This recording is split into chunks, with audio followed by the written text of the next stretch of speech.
think there were some things that were happening in Liverpool in the 80s that were actually slightly ahead of the time.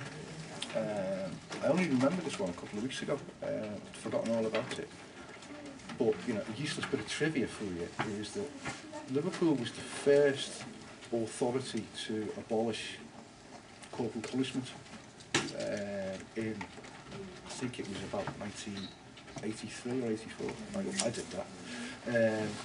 And you might think, and that was dead unusual at the time. We're in, you know, 5-10 years, everyone had, I'm not saying that, you know, if you went to school in Manchester or Sheffield you got whipped, but actually it was still the law that you could have, teachers could, you know, hit children.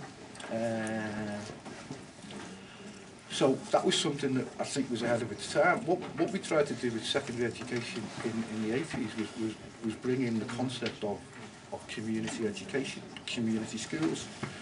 And that was quite novel, it was quite radical in the 80s.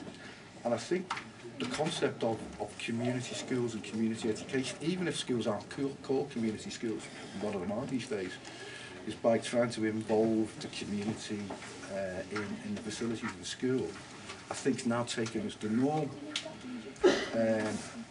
So there were things that happened in the 80s that were quite radical at the time. You know, I use the word radical. You know, people tend to use the word militant for some reason because they like it. But you know, from what I can see, the biggest changes, I guess, in schools that I can see, and I'm not an expert on what's going on these days, is society's changed. And what I mean by that is you know, we've mentioned the internet twice. It's hard to comprehend, I think, for you guys being in schools, you know, without the internet. It's hard to comprehend all the you know, steps forward that have happened in 30 years. But I think generally the basics are still the same. You know, the basics of trying to, you know, a teacher's job trying to ensure that each child fulfills their potential is the same. You know, maybe it always has been, maybe it always will be.